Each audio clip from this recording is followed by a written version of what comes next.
So he went to an Asian massage parlor and got a happy ending stroke. Stop.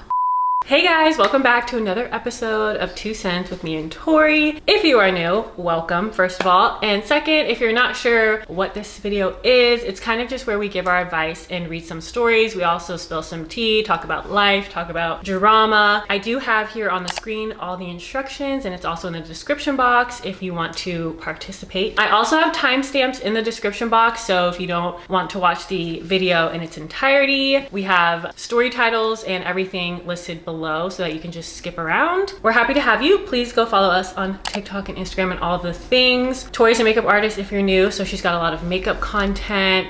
I just be talking about life. And without further ado, let's get into it.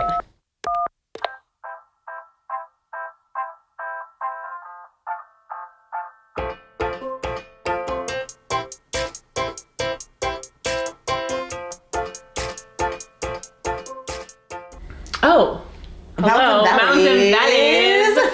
You go first. My mountain is higher than my valley right now, which is good. Should be. It's good. Right? Yeah, I feel like last time we filmed it was kind of like, I didn't know it was equal. Yeah. My valley is just trying to do it all. I feel like my valley's always adulting.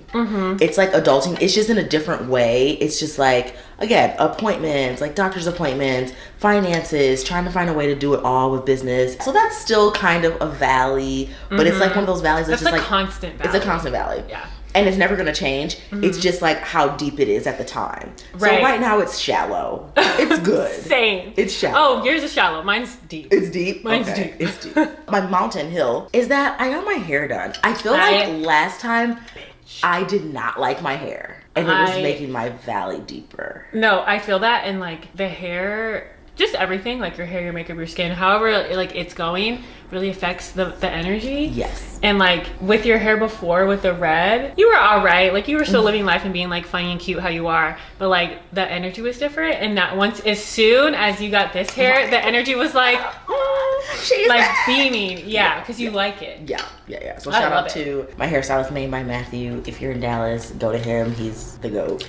He's really good. He's really Every good. time he does your hair, it looks really good. It's like the best. And I've tried to like do it myself or go to other people, and it's just like, no, stop, sis. Well, that kind of helps bring me to I guess it's my valley right now. Okay. Is that I dyed my hair last night and it came out way darker than I wanted. I was going for similar to yours, but I think a little bit. Yours is more the red violet, which freaking love. It looks so good on you. I want to do more of like the copper brown. Okay. And I had like the deeper red copper brown, like the black girl copper brown, but I kind of want to do it a little bit more on the coppery side. I'm like trying to reach the coppery side. Yeah. Yes. It's like a fine line. Still kind of red, but also kind of copper. Like I don't want to go full Kim Possible. So after we film, we're going to go hit one Sephora because obviously, but then we're going to go to Sally's and we're gonna retry this tonight. I'm gonna do a bleach bath and all the things. So that's my valley because like it annoyed me that didn't come out how I wanted. Right when you blow dry, you're just like, yes. Because when it's dark, I'm still hopeful. I mean, dark when it's wet, I'm like,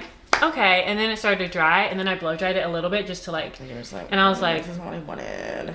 I was so disappointed. I would rather pay someone to do it, except right now I don't want to pay someone to do it because it's going to be a color correction because everything now they want to categorize as a color correction and then try to do $700. And literally, I'm like, if your hair is not natural virgin, they're like, never it's a dyed color in life, correction. it's a color correction. Right. It's like, how is the color correction? And because it's such like a, I don't know, I feel like when I go to a hairstylist, if my hair doesn't end up how I want it, then I'm annoyed because I paid $700 versus if I do it and it doesn't work out, I'm not annoyed because I did it and it cost $50. So that's my mountain. I mean, my valley. My mountain, I can't think of any.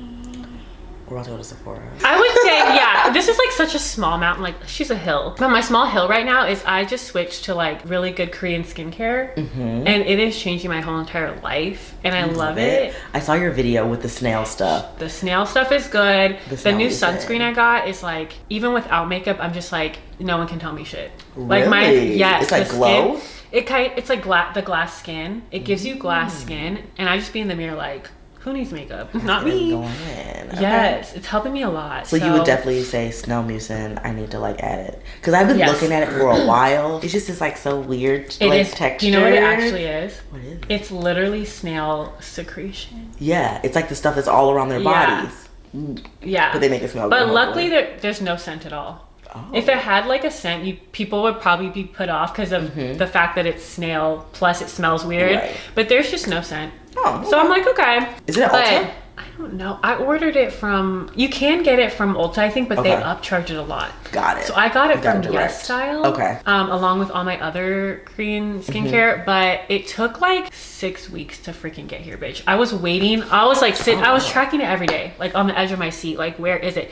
I even like went to their Instagram, like, hello. Like, hi, I ordered this forever ago. Yeah, but it just took a long time, but it's cheaper. Okay. So it's kind of one of those things where now, once I'm like halfway, I just need to go ahead and order another one and not wait till it's gone. Okay.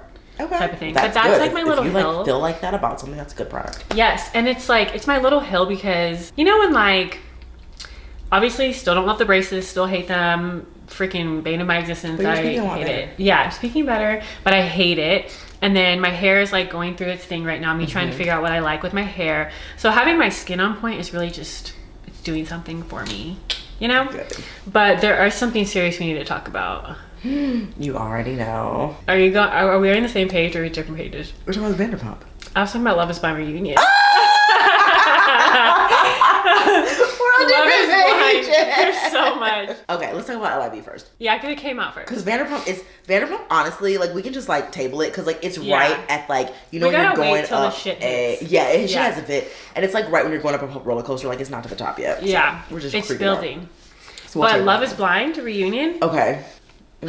Okay, here are my like one. I think Nick and Vanessa sucked ass. Yeah. So I feel that way, right? Yeah. But on the other hand, now that there's this petition, have you seen it? To get them off the show. To get them off the show. Yeah. And like there's so many videos talking shit about Vanessa and like all this stuff. And all the baby stuff. Like how weird. It was weird that I didn't like that at all. But like because it's going so hard at them, it almost makes me feel bad for them. Because you know they're seeing all of it. For sure. And it's not like, okay, so I don't feel bad for like someone like Raquel on Vanderpump who's getting a lot of shit because you started it, you deserve it, whatever. But they probably thought they did a good job and like were oblivious to the fact that they're not good at hosting. You know, they're like a little bit older and they're just like oblivious to like this whole social media and reality show thing that it's almost like bullying like my parents. It feels like they're not as old as my parents, but you know what I'm saying. It's like I feel bad. They don't really have like they didn't do anything. The arsenal like they don't have the arsenal, and also like it's not like they did anything bad in the sense of like Raquel. Like the bad is that they're not good at their jobs, but they didn't do anything malicious on purpose. So then I feel bad. Cause like if you do something bad and then there's repercussions, I don't feel bad for you. Right. But they didn't really do something bad. They just happen to not be great at their job and they're getting all this hate. And I'm like, oh, I feel so bad. I have 2 questions for them though. One, are they the makers of the show? Because if they were, that's why they have that position. That's one. Yeah. 2, two hosts are weird. It's really hard to have double hosts. But they did it because they're a married couple. Like married couple, and the show is about like becoming a couple. Nick doesn't even talk. And he doesn't seem like Vanessa he's happy talks, to be there. She shouldn't talk. Like yeah, it's very strange. They just like have been a part of this franchise, so I almost feel like they have to have some sort of producer credit on this. 100%. Because there's no way. I haven't looked into it, but I'm pretty sure they do. So I don't know who started the petition. You can petition anything these days. But it's like if petition.org or something. But even if like say the petition gets like double the amount of signatures they need, does the show have to listen? No, or it's just sending a message? It's just sending a message. Okay. Like all these people are against it, so y'all should probably listen because we're your viewers. Right. But like I mean at the end of the day, I feel like Netflix kind of knows that like even if they're still the hosts, we're still gonna watch. That's true. So we're still gonna watch it. Yeah, so we'll have to see what happens with that. I don't even really want to get into like each couple's because we'll be here forever. Yeah. For me, it's just the bigger picture that the Nick and Vanessa didn't ask anything that we wanted to know. I would say for me, like they sucked for sure. But the worst part about the reunion was not them for me. It was that I really feel like, I know you can't force any human to do anything, but I really feel like contractually, Josh and Jackie should have had to be there. They should have or at least had Jackie to be should there. have had to be there. Did you see the tea that Josh, wait, is his name Josh? The boxer? Josh. I keep forgetting now that there's two That Joshes. he got engaged to someone else on the show. Yes. Why wasn't that mentioned by Miss Jackie? And she Isn't that she weird? kept accusing, why do I call him Randall? Marshall. I'm like, she kept being like, you want the ring back to propose to another Right, bitch. right. Your man's you're sitting next to propose to another bitch. Like, but then I wonder, like, did they go to Mexico? Or like, I want to know the behind the other scenes couples? of this show. Yeah, because like, there were 4 other couples that were that engaged didn't that get on the show? The show didn't follow their stories. That's weird to me. Yeah, I that's wonder weird to me. why. Just follow all their stories. Like, Yeah. I think it should be if only 4 couples proposed and met somebody, Then that's okay, it. follow them. But if like y'all were shooting for 5 and then there was 8, we want to see all 8. We want to see all 8. You know? Yeah. Also, just a note I need to mention because it gets under my freaking skin. Wow. Kwame's switch up was like fucking whiplash. Which one? Like how Like- many? His hairline? His like if he had so many. I was gonna get to the hairline. He's fixed that real quick. He saw the comments, I'm yeah, sure. he saw the comments. How during the whole show, and I love how they want to argue that like you guys only see 1% of like what happens. No, if the whole time we're seeing a consistent pattern of you not liking this chick, it wasn't just editing. Exactly. So He saying, gave him content to use. right. So like the whole show, it looks like she likes you way more than you like him, and like you low-key are interested in her. And then come the reunion, he's all switched up like, this is my woman, like I truly love her. Blah, blah, blah. You guys only saw a little bit, but like no. Well, you know the tea, right? Apparently, she's like very, very wealthy, like in her That's job. what it is. And like when they even show their apartments, like their apartment is like amazing views. It's because Did of you her. see that? Okay, you know how everyone's commentating, right? Giving their 2 cents on TikTok and like just talking about the show.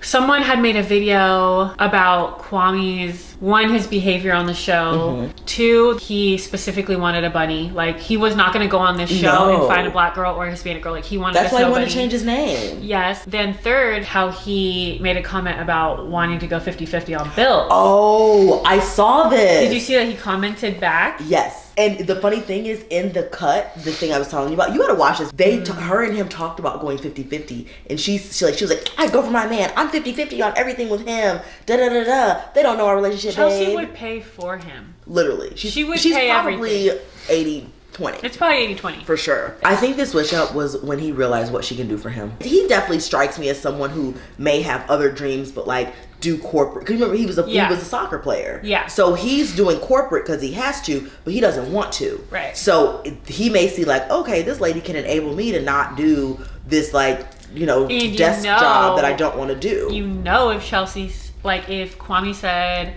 I want I to want to quit quit my job and then learn to do this, she would be like, follow your dreams, baby. Baby. I'm just laughing so hard because like Follow it, every baby. so I'll support often you. Trent will just start saying, I just want the real thing. And I will literally start screaming. The verdict's still I out. just want to know, like, who's going to stay married. Yes. This season, I just think it'll be Bliss and Zach. Yeah, they're the same kind of weird. They're the same kind of weird. And then Tiffany and Black Brett, I think they'll stay together. Yeah, she's not letting him go. I don't know. Like, do you think, this is my question, do you think if Kwame had to answer first at the wedding, he still would have said yes? They should have made him answer first. They should have made, because we already knew what Chelsea was going to say. We didn't need to hear her. Like, she should have gone last. Like, Micah, technically, she was going to say yes. No, Micah was going to say So yes. she wanted to see what he said first, so then she didn't have to embarrass herself. But I will give it to Micah. She was self-aware enough to know that she felt like they weren't on the Something same was page. up. Something Yeah. was up. Chelsea doesn't have that awareness. Micah's aware. Chelsea's freaking oblivious. She's delusional. Yeah. I will say though, I think that Micah actually had a better connection with Kwame. Yeah. But I think she picked Josh, to be honest, based on his job. Because remember, he was like an environmental scientist or like bio something. Like he made a lot of money. Smart. Yeah. And I think that's why she chose him. I can see that because she's not, I don't know if I believe that she's a 50-50 bitch. No. Where I stand on that is like, I'll go 50-50. Like, me and Vic go 50-50 right now because we're both, like, I don't want to say in our struggle era, but we're both pursuing things that aren't, neither of us are like, the breadwinner yet or whatever. Yeah. But if your brother was in a position to pay for everything, then am I paying? No, I'm not. No. If he's not in the position, then I will. Right. But like, that's how we were raised. Same. Yeah, same. That's how I was too. So I'm like, it just makes sense. Like, I'll do what makes sense in that time frame or whatever. Right. But Micah, she wants her bills paid for. Yeah, for sure. And what's funny is people are making this point on TikTok so much, and I agree with it for the most part. Like, if you're with a man who's just preaching 50-50 all the time, like you're dating a guy who's like 50-50, 50-50, like we're equal partnerships, like da-da-da, there's a bitch that he's gonna pay for, and you're not that bitch. Literally. There's a bitch that he will be like, I don't want you to pay anything for. Literally. And he wants you to go 50-50. Literally. And I would just like to say that Kwame wants to go 50-50 with Chelsea. He would pay for Micah. 1,000%. He would pay for Micah. 1,000%. Like, it's shady. 1,000%. No, I totally agree. That's Did you see Josh, curly hair Josh, prior to the show? No. He looked better or worse? I like it better now, but people were saying this makes more sense with like why him and Micah like were never gonna be together because his, I pinpointed his he was vibe. Granola. He was granola. Yeah. Brunette bitches, like thrifty. You said that. His hair was to here, sister. Oh, curly to here. So he was like a Nirvana, cut it right like before Seattle the show. boy. Yes. Okay. Ew. So it makes so much more sense. Like with his plants and stuff at his apartment, like it made sense. I think for him too. You know, his mom was blonde. Like she was very much like Micah. I think he probably wanted to try it out. Yeah. But he tried it and was like, nah, that's not for me. Yeah. And her friends, honestly, I don't blame him. Her friends were gross. And like she was not checking her friends. Why did they not ask her about that on the reunion? Her friends. That was the number one thing I wanted. I wanted them to ask Micah, did you not see your friends laughing at you? Yeah. And they didn't even address it. It's like your friend should have wanted you to say no, not for him to say no. Yeah. Your friends are bitches. But I think Micah is a nice girl. Yeah, by herself. But went by herself. But when she's around these other girls, she's like, oh, I gotta be cool. Like, I don't like that. You're a grown woman. That's nasty. You're a grown woman. Like, you don't. Yeah, that's gross. There's one other thing I just want to say. Okay. Did you see who run RuPaul's Drag Race? No. Okay. Well, I'll wait. I probably won't watch it because I watched it with you. I know. You watched it with who was your prediction that was going to win? Tell me again who was top contenders? Top 4 was Mistress, Lux Noir London, Anitra, I want to say Carrie Colby, not her, the other Colby, Sasha Colby. Sasha Colby right there. I knew she would. She did really good on She did really good. What would you say her closest competition was with the nose? Anitra. Yep, yes. She came in second. That's what I thought. Had the final. That's what I thought. It was gonna be those two at the top. Yep. Because they were the most refined. Yes. With each category. Anitra's dad is Samoan. He was there supporting. Oh. Yeah, I feel like they were most consistent. Like, I feel like the winner always has to be consistent amongst the categories. You got to be funny, be able to perform, also be able to paint. Yes. And have the runway. looks and have the runway. And like if you like that, who was the other really little one that one season that was great at the great paint, great runway? Oh, the one, but wasn't funny, couldn't do like anything outside the box. So it was like super cute, like super fish, cute. But you can't be good at one thing on RuPaul. You have to be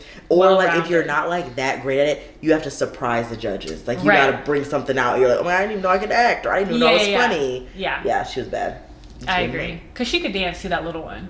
Yeah, she could dance. That was her thing. That was her name. I liked her a lot. Yeah, there was so much in my brain I needed to get out about all those topics that now I'm like. But you're like, oh, I'm tired. Yeah, I'm tired. I also took a Benadryl before this, so I'm like, a little. I'm just a little nervous that like these questions are gonna be crazy. I hope they are. The first one is from a man. Oh. I know, and it's entitled Advice Video. Am I reading this episode? Do you feel comfortable? I'll read again. Yeah, I'll read it again for a little while. Yeah, please. He's the first guy I think I know. Okay, he, him. Let's do it. Right? Okay, he, him. After recently being divorced and 20 years removed from dating, I decided to go on a dating site route in order to meet a woman. I chose a dating site that was known for compatibility and shared interest among potential matches. About a month ago, I went on my very first computer found date. So we went physically out on the date. Right. One of the interests that my date, we will call her Candy, and I shared was martial arts. I myself had taken karate a few years ago. I will admit that I listed it as an interest to seem more dynamic. Turned out that Candy was currently taking judo lessons. Oh, shit. In fact, she was incredibly into all kinds of sports and very competitive. On our date, we played pool, darts, Jenga, shuffleboard. We even had a foot race. I basically won in everything aside from the Jenga, which she won. Then, one day at her home, we began to talk about martial arts. One thing led to another, and all of a sudden, Candy asked if she could show me a few of her judo throws using me as the object of said throws. Not wanting to look like a wimp, I agreed to. Okay. We kicked off our shoes and she proceeded to do some simple judo maneuvers on me. Most put me on my butt as I did not offer much resistance. That is until she asked me to stand behind her and grab her shoulders. I did. It happened fast and I'm not sure what occurred, but I felt my feet leaving the ground and my body somersaulting in the air uncontrollably.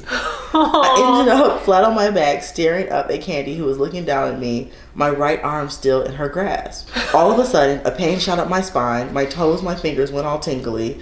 I told her to call 911. The paramedics came, immobilized me on a gurney, and took me out of her home. In the ER I went. Turned out I fractured 2 vertebrae in my neck, or as it looked, Candy broke my neck.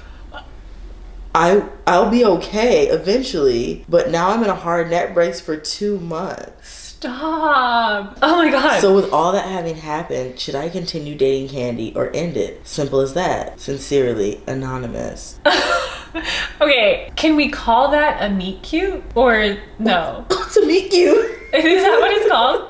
It's called, wait, let me look it up. I'm pretty sure that's what it's called. So like, you know, in a movie, in like a rom-com, there's always a meet cute. Oh, it's like a meet, no, this is not a meet cute. This a meet cute is when I like trip over the curb getting my morning bagel and you catch me. And then we stare into each other's eyes. Yeah, or like on like the wedding planner when her heel got stuck and Matthew McConaughey had to like put her in a neck brace like that. But like, it could be a cute story.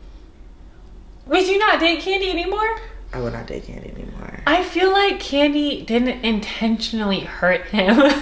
I don't think she intentionally hurt him, but like she seems very competitive. And it's like, that's cute, like whatever. But like, why are we doing judo moves? Like, why are you doing judo moves that you, especially if you're trained in it, that you know could hurt your assailant? Right. And not in like in a controlled, like, let's do a jiu-jitsu date where like we're on pads. Exactly.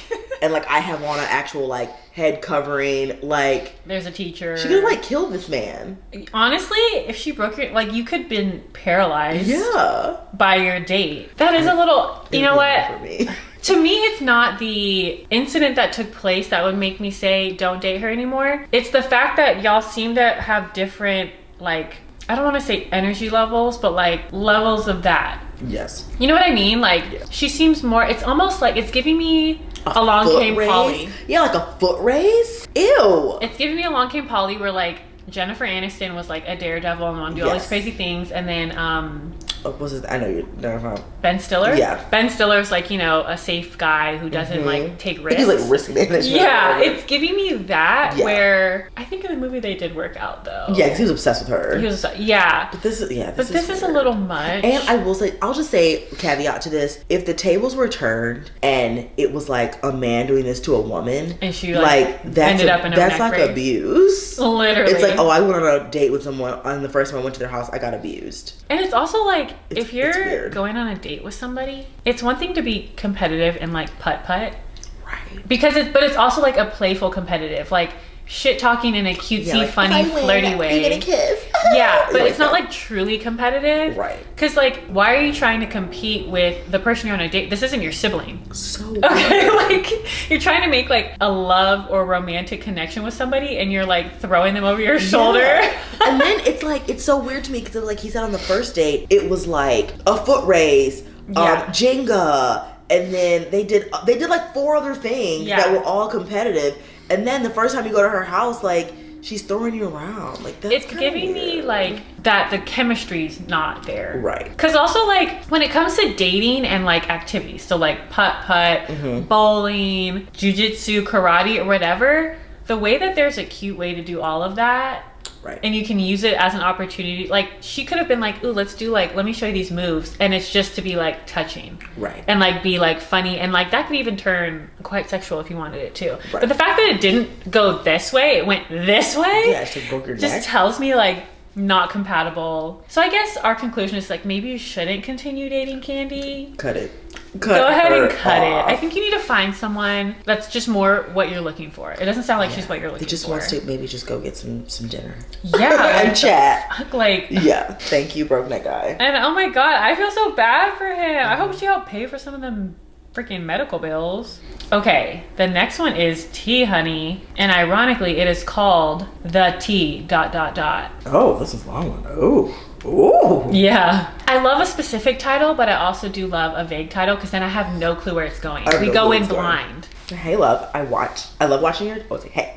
I shouldn't say love. Hey, I love watching your channel every time I get off of work Sunday evenings. Oh, yay. So I downloaded Hinge, the dating app. It was going well in the beginning. We were consistently texting each other even while we worked. The first meetup was great. I felt like there was a lot of chemistry and things were naturally flowing. Wow. After the first date or so, we didn't meet up until like 2 weeks later due to our work schedules and life. This man is not from where I live. He is from Texas and is here for work for a year or so, he says. I wonder where here is. Shout out to Texas, though. Right? I mean, actually don't. Ew. Keep going. I don't even know if that's true because he's staying at one of the most expensive hotels here. Okay, period. And says he will be here for a year. I don't know if I believe that, but anywho, unfortunately, due to our schedules, we can only meet up in the evening and lots of things are closed by the time we arrive. It's giving married. Already, I'm like, married. Right. It's so hard to plan to do something. Next date, I went to his hotel because they have a chill lounge area to chat and have coffee. He was feeling uncomfortable because his coworkers were around and didn't want them to know his business. It's giving, the coworkers know the wife. Let me not assume. He then suggested we hang out in his room, get room service, and chill. I was feeling comfortable enough that I agreed and mentioned no sex. He was a very touchy person, which I like. He was being super cuddly and affectionate, but then started to be too touchy, like squeezing my butt and being playful. I was like, no more, that's all you're gonna get. He kept pushing, not in a demanding way, but in a playful way, if that makes sense.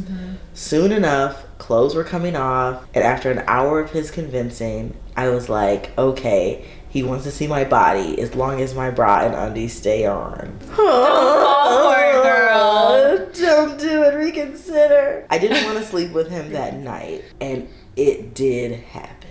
I wasn't saying no during it, but I didn't want it to happen in the first place. I feel like because I'm 23 and he's 28, he thinks I'm naive, and I feel stupid now after the fact he got his way. I was also dumb to think that we were going to be something because he's only here temporarily. After we had sex, I started crying in front of him.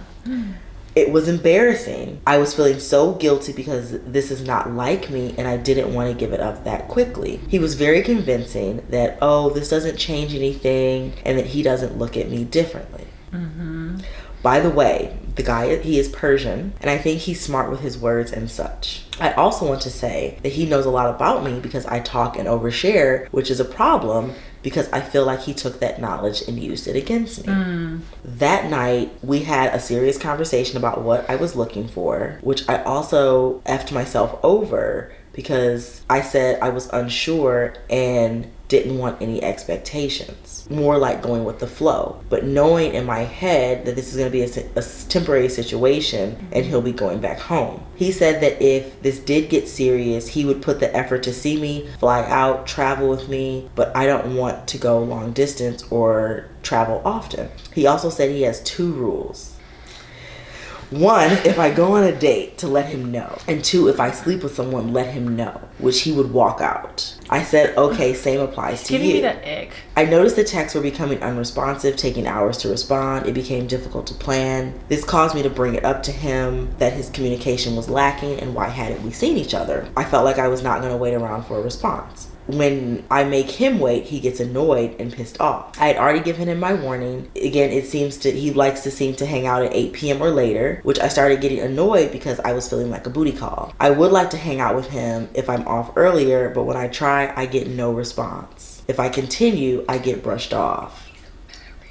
At this moment, I'm annoyed and he knows. I stopped texting him after he went on 4 days back to Texas. And I text him, have a safe flight, let me know when you made it. I wasn't expecting him to text me the whole trip, but here and there would have been nice. I got nothing those days, not one check-in. By the time he's back, I'm not responding to him, and he's like, he misses me, etc. through text. So basically, he went to Texas and didn't talk to her at all. And then when he got back to wherever they are, he started saying he missed her. Then I text, and he commits to having the whole Friday evening for me. He asked me to agree to the time, and we discussed, and I said yes. I was going to be there at 9 o'clock. I'm off of work at 7. He then texts me and says he had dinner plans with coworkers and should be done by 9 or 9:30. I was understanding. I was like, okay, 9:30 at the latest, otherwise I'm not coming over, so let me know. I got my hair and makeup on, and it was 10 o'clock and no answer.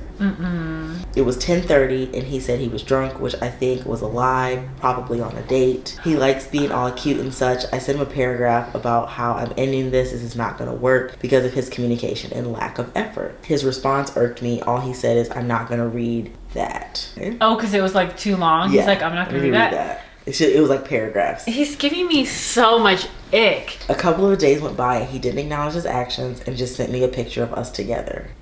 No words, no nothing. I didn't respond to the picture because I realized this was a manipulation tactic, and I didn't want to lose more self-respect to myself by allowing this to continue. Good for you. This is hard for me to cut things off because I always want to give people the benefit of the doubt and believe they have good intentions. I felt like a sex toy. I cried a lot because I feel like I got played, and the fact that I wanted to still hang out with him. I also forgot to mention I had to take a plan B my first time.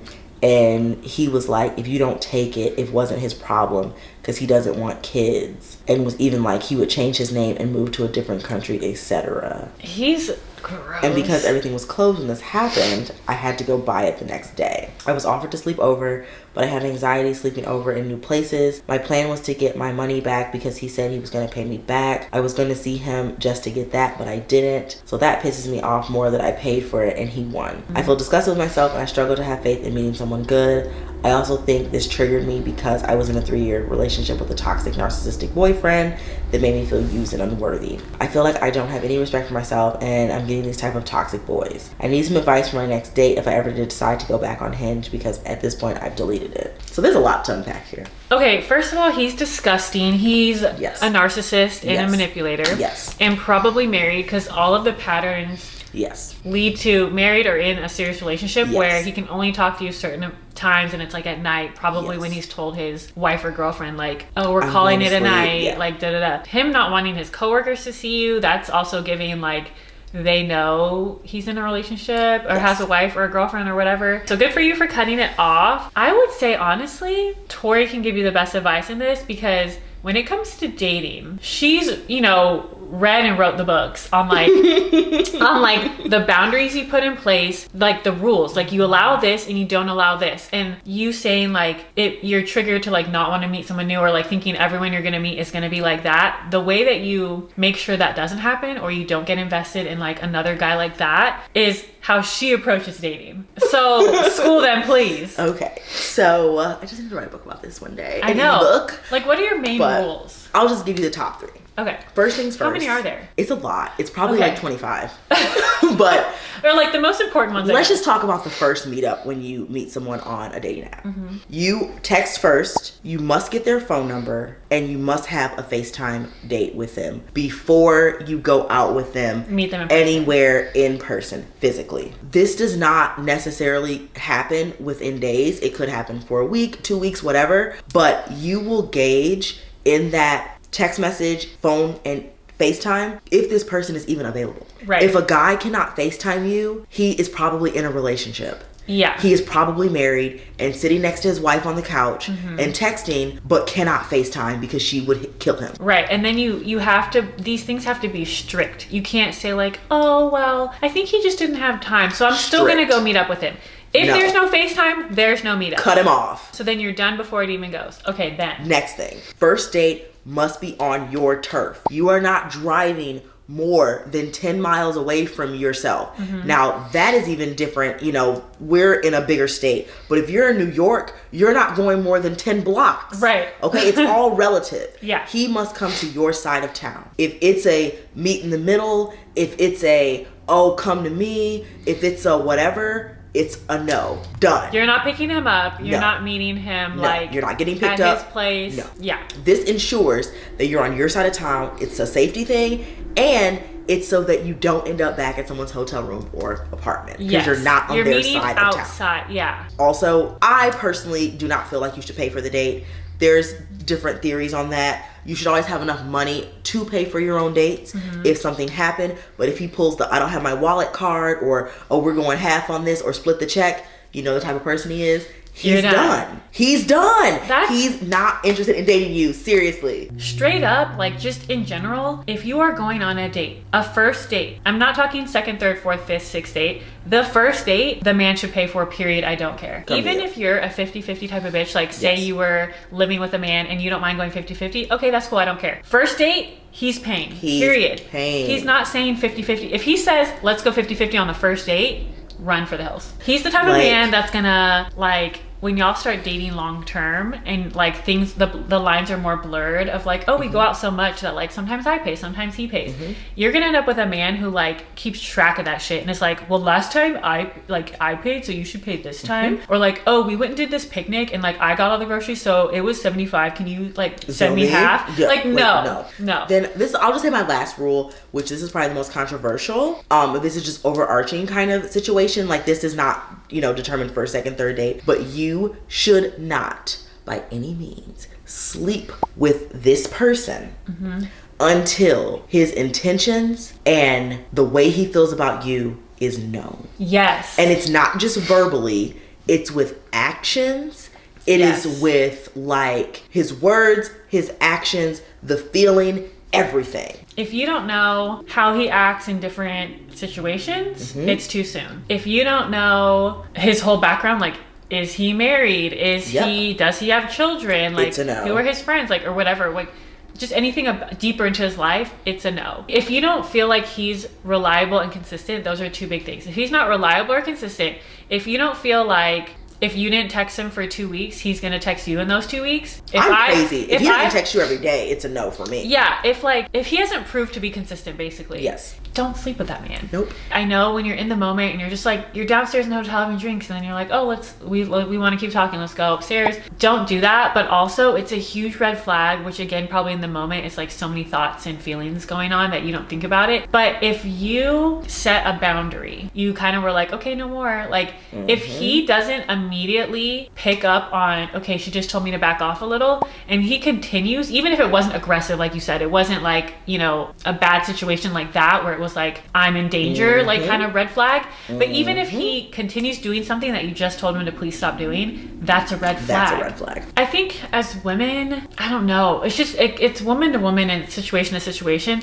but I feel like we as a whole need to get at recognizing the red flags. Boundaries and standards. Boundaries, standards. And we could probably all say this. We've all been in a situation where looking back, you're like, what the hell did I not see that? Because it was clear as day. We just need to get better at recognizing the red flags. And I'm not saying every person you date, you need to seek out a red flag and like just be waiting for something bad. Because then you start to lose out on like the actual good guys. You don't need to assume every guy has red flags, but you do need to go in like with your eyes open. Right. But women, we have to be okay of being like, you know what, this is not working for me. But like, thanks so much. Like, I hope you find what you're looking for, because that's not going to work for you in the long run. Yeah. You want cute dates at the museum and to the amusement park and to the bowling alley. And if he's only wants dates at 10 o'clock, that's not what you want. I think what it all kind of boils down to, like the underlying blanket thing, it comes down to how we view ourselves in a way, like how highly you view yourself. Because I can tell you, in college, I was like, hanging out and like hooking up with this one guy. It's so wild to me because like thinking about myself, I'm like, I would never act like that or be like that. And I 100% was. At the time, I had just gotten dumped. And so I was like in a really, like, I thought so low about myself, how I looked, my personality. I just thought I was like literally nothing in every category. So when this one guy gave me attention, I was over the moon. It's so embarrassing for me to think back about this. One, I ate that shit up. Ew. And two, and when I tell you, when this man said jump, I said how fucking high. Literally, this man never initiated conversations with me. I was always the one reaching out to him. And all of our hangouts were just at his place. So I was like a little secret that no one knew, like we were, you know, I found out later he was dating all kinds of different girls. It was that type of thing where like I was like so up his asshole and he gave two shits about me. And like it's because in that time I was just so excited to have someone show interest in me. And like that's kind of pathetic. Like you need to think so highly of yourself that like no matter how good a man's treating you, he should be. Really, if you think you're that bitch, like you think you're a catch, you're beautiful, you have a great personality, you have a lot to offer and bring to the table. You know, men like to say, what do you bring to the table? If you know that you are that goddamn table, then you wouldn't allow a man to treat you any less than. But that all comes with like what you think you deserve. Right. I saw something one time that says women get a lot of dating fatigue, where it's like we're just like exhausted by it, especially like when you're like myself, was in my 30s and a single girl. It's like you're just exhausted, but the reason you're exhausted is because you let situations go too long. Yes. Like you get invested with someone and it is exhausting. Yeah, and it's exhausting because you're invested, you really like this person, it doesn't pan out because they gave you those red flags from the beginning and you just ignored them. Then it's like, oh my gosh, I gotta do this all over again. But in the actuality, if you had listened to those flags in the beginning, you would have never gotten to that point with that person. You wouldn't have got that far. You wouldn't even got past the first date, or maybe not even to a first date. Which is why I think if you put the rules in place, and like I even fought her on some of her rules when she was dating. I was like, that's too much. That's been my problem, is my rules are too much. No, but like it helps weed out. It just weeds them out so much faster to where you can date and not be exhausted. Exactly. That's how you will avoid this type of man and then not be afraid to continue like dating or being on the dating apps, because you have these things set in place that are going to only allow like the 1% to get through. You know what I mean? Yeah. And get back on when you're ready. You have to take breaks. If you had a bad situation and you're feeling low, take a break, get your confidence back up, get back on when you feel good. Like Leah said, you have to feel good about yourself. Wasn't there a book you read that helped you though? Like with put these things in place? It was called The Rules. Okay, read the book called Who's it by? It's by two ladies. Okay. But if you literally type in The Rules, it pops up. It was made like in the 90s. But the rules work. Hypothetically, if I was ever dating again and had to be single again, God, please no. I would do exactly what Tori did, and I would put the rules in place, because I was too, honestly, I'm like you, I'm too lenient. So try and read the book. I'll leave it in the description box, like a link to it.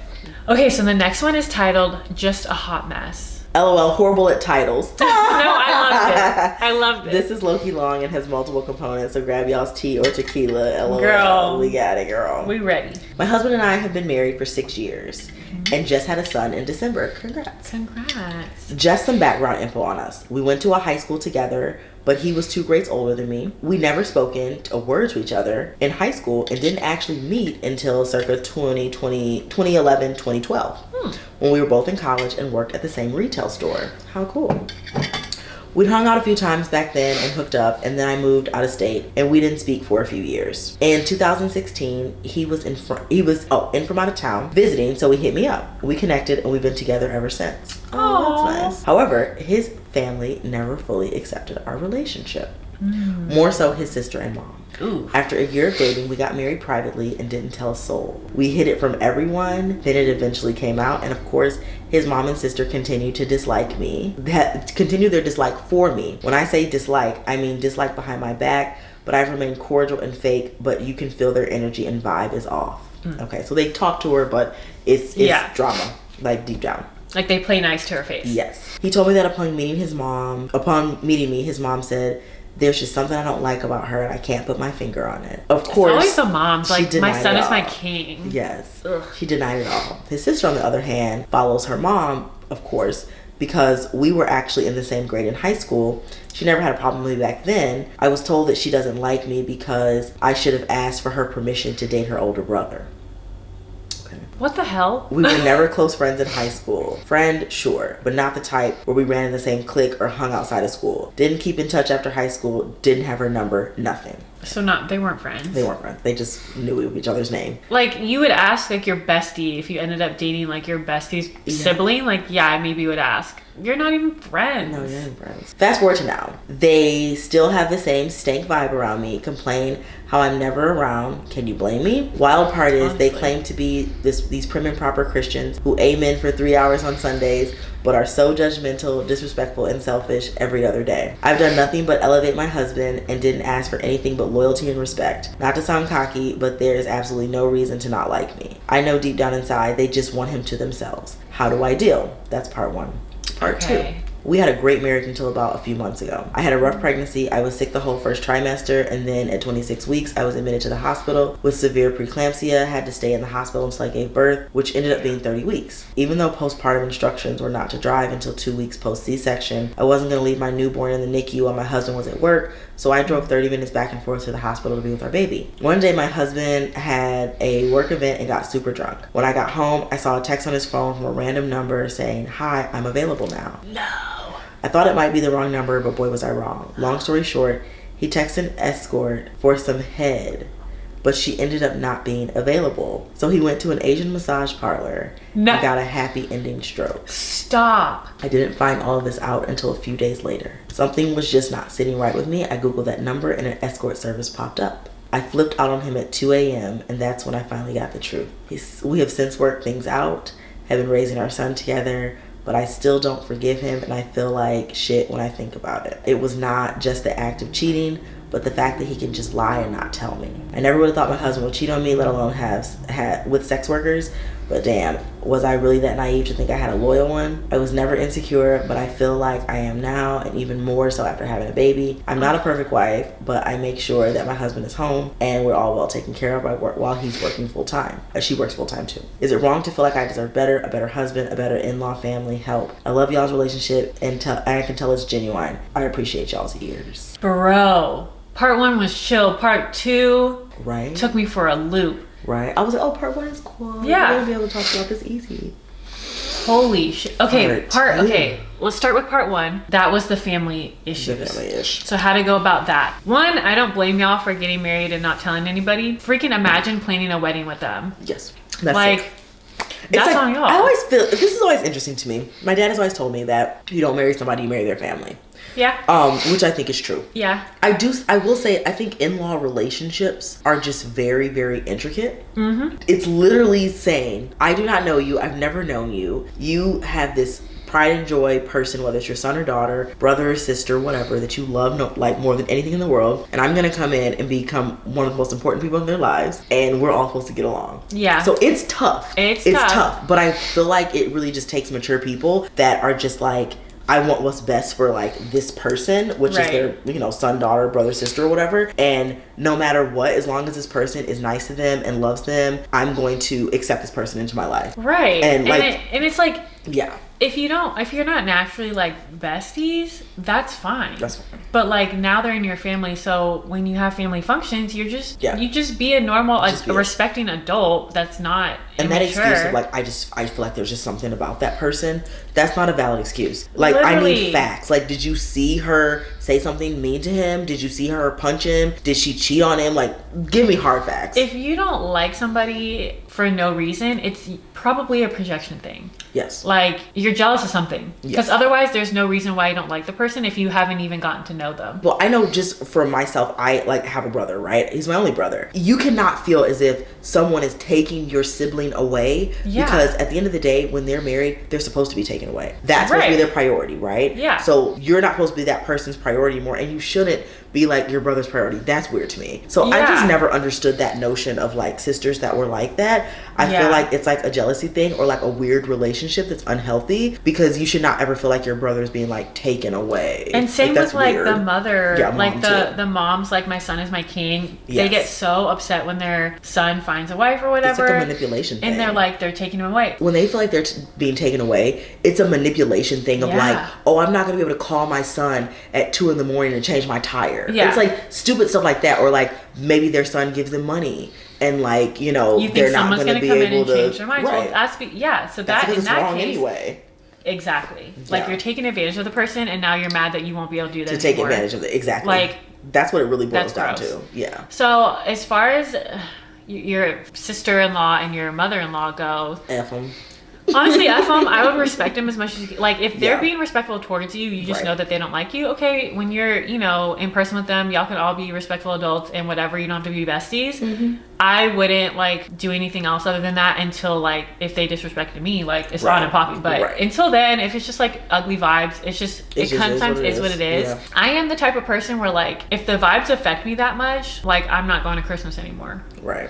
So you can talk about that with your husband, and like maybe there's a compromise, like where sometimes we go to your family, sometimes we go to mine, to like balance it out because it's too much, that kind of thing. But that's tough. I've always said, like, I can't imagine marrying into a family where like I didn't get along with my in-laws, because it just sounds like it's so much energy and like it's exhausting. And then it's like, it's a fine line of like, you don't want to tear your spouse away from their family, because even if he's okay doing that because he's also had his own problems, you don't want to be the reason, because then he could resent you someday for it. It's like a fine line of like, so I wish that was different for you, but I would just try to keep the peace unless a line is crossed. As far as part two, I have so much to say and nothing to say at all, because I understand like you wanting to forgive him and stay with him because you'll have a baby, but to me, and this is speaking from someone who is not a mom and doesn't want to be a mom, the whole like for the kids thing to me is stupid. I'll never understand the like, well, we're gonna just not get divorced for the kids. It's not for the kids, because the kids see that stuff, they feel that stuff, they read the room, especially as they get older and pick up on like, my parents are never affectionate, my parents never even talk to each other, they never sit in the same room. Like, they pick up on that, and that creates a level of trauma that may be different from a divorce, but either way, it's not good. It's probably worse. Like, it's better for a child to see their two parents in two good, respecting, healthy relationships than their biological parents together in a toxic relationship. Like, you know what I mean? I have a question. Okay, I'm not married, so I've thought about this before, but I'm not in a situation where like I'm married, so I could say what I would do, right? Right. Are you team cheating is I'm divorcing you, no questions asked, or are you team cheating? Obviously, let's just say this cheating is not ongoing, it's not an affair, it's a one and done, I messed up, right? Is it I'm divorcing you, I'm done, or we're going to marriage counseling and I have your location and you have to prove to me my trust again? So I've done the cheated on and stayed and tried to like do the thing. The problem is, well, in that situation, he wouldn't do the, like, I was like, I just need you to be perfect, not forever, but like in this time, because you fucked up. So I need you to be respectful, to not like, and I'm not the like, you can't have any female friends, you can't talk to this person, talk to that person. But in that case, I was, because you gave me a reason to be. Was he a repeat offender? Repeat offender. See, the repeat offenders are different. And like repeat offender, and like would not, like when I say like I need you to be perfect for a short period of time so that I can like earn back the trust and then we can like go back to being normal. He couldn't go a day without breaking one of the rules I put in place. And like, I don't believe in rules like from the jump like that. But if you gave me a reason, you need to follow the rules. It's almost like, like, and that's almost how I was raised. Like, my parents weren't strict, but it was like, we trust you until you give me a reason not to. And then shit's about to change. All this leniency you have will be gone. And that's how I was in my relationship. Like, I trust any person I've ever been in a relationship, I would trust you until you gave me a reason not to.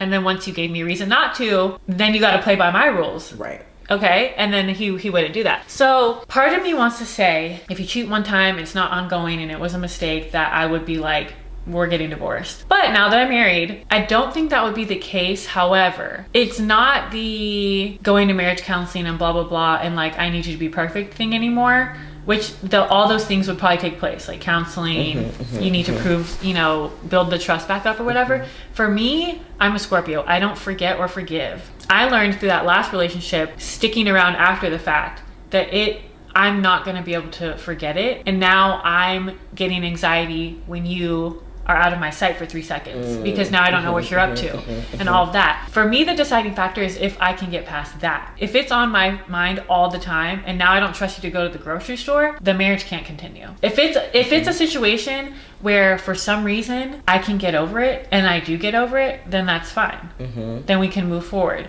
But for me, it's that. If it's something I can't get over, I can't get over it. And I think that was her question. I think that's just the answer right there. It doesn't seem like she can get over it. I would be done. Kid or not. Kid or not, if you can't trust me when I tell you. I stayed in it for 3 years after the fact. The most miserable 3 years of my entire life, being tortured by his continued actions, me just feeling like shit about myself all the time, feeling not pretty enough, not smart enough, not this enough, not that enough. My whole life was trying to like be enough. And you're never gonna be enough for someone who doesn't care. Doesn't want to, Yeah. So 2 things. If he can not do it again ever, and if you can get over it, then I would try to work through it. If either of those things can't happen, they just can't happen. And you can, I'm telling you, you cannot live your whole life married to this man and you never getting over that. Yeah. You cannot do it. Yeah. Especially for your kid. Like, you'd be like miserable. I agree. I've never been cheated on that I know of, but for me, I would probably, I'm so much of a stalker, like FBI style. And when things don't add up logically to me, my brain is just like, Mayday, something's not right. Yeah. And I always tend to like get things that fall into my lap, even sometimes not even looking for it. So for me, it was just like a constant life of like trying to find that needle in the haystack of like, I missed something. What did I miss? What did I miss? Yeah. And that would drive me insane. So you're saying you don't think I'll be out. You be out. I'll be on. I do too. And it really depends on the situation for sure. Yes. But I feel like the amount of situations in cheating that would be passable are literally like less than 1%. You have text message, you have called, you have talked to, you have something with this person. Yeah. And for me, that is worse than just the sexual act. No, I think so too. I think they're both really hard for me. I'm just not a forgiving ass person. I wish I was. I'm not. One, I do think the emotional cheating is worse because you literally took time and effort to like go seek out somebody else. When it comes to just sexual stuff, like in this case, like he clearly wasn't looking for some kind of emotional connection. He just like wanted a little pleasure. But sometimes sex workers do. No, I know. Yes. Like that's why it's like that's even worse. But the fact that he went straight to sex worker and not to dating app, I'm not giving him any points because cheating is wrong regardless. Yeah. But like that does say something of his intention. However, it's still not an excuse because if he wanted some head, he could have just asked you. If he wanted a little pleasure, he has a hand in a bathroom. I don't see the problem. Porn is free. Like there's just so many other options than that. It's still a marriage in which you can have a conversation and say, hey, I know this is probably the wrong time to act and your focus is on like you just gave birth and stuff, but as your partner, I'm struggling with this part, like we're not having sex right now or whatever the case may be. Maybe y'all were, I don't know. But you can still bring it as a conversation so that you guys can come to resolution together. But he just like cut you out of that entire conversation and made a selfish decision on his own that affects not just him. Like he's not a single man. So it affects his family and his marriage. So like it's not looking good in my book. But I also don't want to tell you to end your marriage. Like it's not my place to tell you that. Yeah, right. Sure. See how you feel and go with that. Agreed. Okay, yes. Let's do one more. This one's not too long. Okay. This one is titled Avoiding Friendship Jealousy. Hi, Lee and Tori. Love the podcast and enjoy both of your advice. Thanks. I recently rekindled a friendship with an old friend. After falling out, I was creeping a bit and saw that she started hanging out with someone new. And I was happy for her because she was new to the city and basically only knew me. I felt good that she found someone else to click with. I also stopped creeping, LOL. In January of this year, we rekindled, and of course, our first meetup was a bit awkward, but it was good. After the first meetup, we spoke on and off, but we both now have a separate friend group. I can't lie, it hurt to see her having so much fun with her new friend that took my place. Although we were speaking again, it was clear to me that she would be keeping her friend group separate. For example, she and her new friends went to an event that I would have loved to go to as well, but I was left out. Fast forward around her birthday, we decided to meet up and we met up on Sunday for lunch and all the awkwardness was gone and we had so much fun. We had so much to catch up on because we didn't talk every day. It reminded me of old times. So my question is, how do I avoid jealousy in friendships? I'm happy for her and we are too old to be holding friendship hostage, but I would love to join her and her other friends at group events. I did think now that we had our second meetup, we would go out together more, but I guess they haven't. Have you ever felt left out or jealous, and how did you deal with it? P.S. We've been friends since high school, around the age of 12. We're both from the Caribbean, and we're now living in Toronto, and we're now 28. What do you have to say about it? You want to go first? I am like so bad about this because I know this is so weird, but like I feel like I have so many friends, but I don't need to be up in people's butts all the time. Yeah, same. Like for me, having, you know, memes being sent back and forth or text messaging like, someone, that's enough for me. Like I feel like I'm really connected when we do that. Yeah. I rarely go out with friends like that, and then when I do, I'm usually the organizer of the event. Same. So it's like, all right, y'all, we're gonna go here, we're gonna do this, who wants to go, who wants to go? Oh, we're doing this trip, who wants to go? But it's very like few and far between. So right. I've never had a situation where I'm looking like, ugh, they went without me. Yeah.